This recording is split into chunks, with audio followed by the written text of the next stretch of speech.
ఈ క్రియ జరిపే జీవులు తమలాంటి జీవులను ఉత్పత్తి చేస్తాయి. దీని యొక్క సరైన సమాధానం ఆప్షన్ 1 ప్రత్యుత్పత్తి. నెక్స్ట్ వన్, కణంలోని ఈ భాగంలో క్రోమోజోములు ఉంటాయి. దీని యొక్క సరైన సమాధానం ఆప్షన్ 4 కేంద్రకం. నెక్స్ట్ వన్, కణకేంద్రకంలోని DNA డాష్ తయారీకి కావలసిన సమాచారం ఇచ్చే వనరు. దీని యొక్క సరైన సమాధానం ఆప్షన్ 2 ప్రోటీన్స్.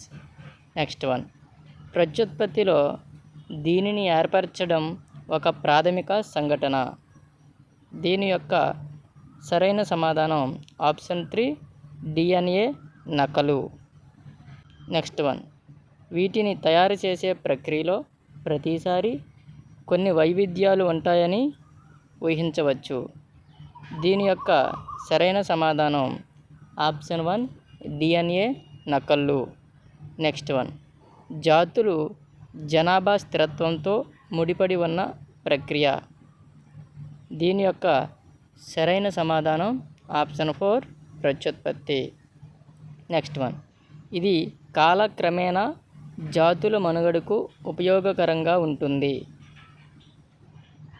దీని యొక్క సరైన సమాధానం ఆప్షన్ 4 వైవిధ్యం.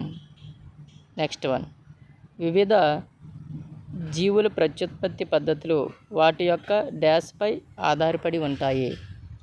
దీని యొక్క సరైన సమాధానం ఆప్షన్ 2 శరీర నిర్మాణం. నెక్స్ట్ వన్, క్రింది ఏకకణ జీవి కణం యొక్క చివర కొరడా లాంటి నిర్మాణాన్ని కలిగి ఉంటుంది. దీని యొక్క సరైన సమాధానం ఆప్షన్ 3 లీష్మానియా. నెక్స్ట్ వన్, బహుళ విచ్ఛిత్తి జరుపుకునే ఏకకణ జీవి. దీని యొక్క సరైన సమాధానం ఆప్షన్ 1 ప్లాస్మోడియం. ఇలాంటి మరిన్ని వీడియోస్ కోసం మన ఛానల్ను సబ్స్క్రైబ్ చేసుకోండి.